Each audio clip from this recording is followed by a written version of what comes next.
Hey guys, आज मैं लेके आऊँ वेस्ट बेहतरीन मूवी जिसका नाम है 47 रोनिन।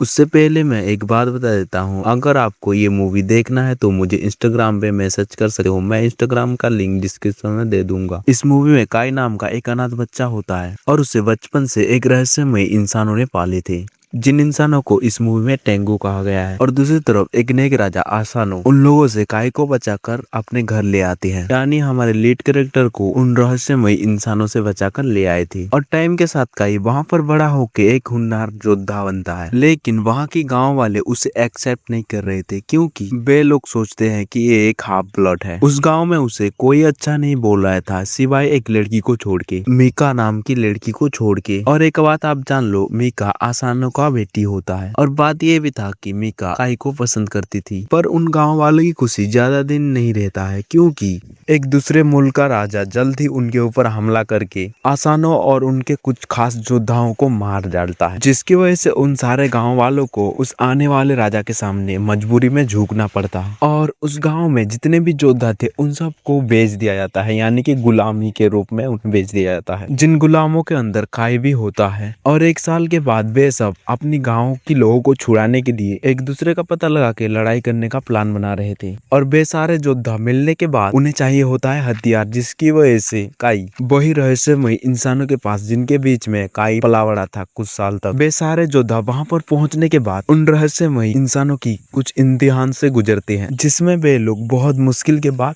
पास भी हो जाते हैं। इस बीच आपको कुछ रहस्यमय लड़ाई और फाइटिंग स्किल भी दिखाया जाता है, जिस सीन को देखने के बाद आपको इस मूवी को देखने में मजा आता है। और अब उन सभी योद्धाओं को कुछ पावरफुल हथियार वहां पर मिल भी जाता है। और अब बारी था लड़ाई की, अपनी गांव को प्रोटेक्ट करने की, जहां पर फंसे होते हैं बच्चे, बूढ़े, औरत और काई की गर्लफ्रेंड भी। और आगे एक बहुत बड़ा भयानक लड़ाई शुरू होता है, जिनमें आखिर कौन किस तरह से किसको मारता है, या फिर वे लोग अपने गांव को किस तरह से उन राजाओं से छुड़ाते हैं, वे सब आपको देखने के लिए मिलेगा इस मूवी के अंदर। इस फिल्म में आपको देखने के लिए मिलेगा वफादारी, सम्मान और प्रेम एक राजा के लिए किस तरह से निछावर किया जाता है बिना कुछ परवाह किए बिना। तो मिलते हैं एक नई वीडियो के साथ वापिस। अगर आप इस मूवी को नहीं देखे हो तो आप वन टाइम वॉच कर सकते हो, या फिर देखना हो तो आप मुझे इंस्टाग्राम पर मैसेज कर सकते हो, आपको डीएम में मिल जाएगा।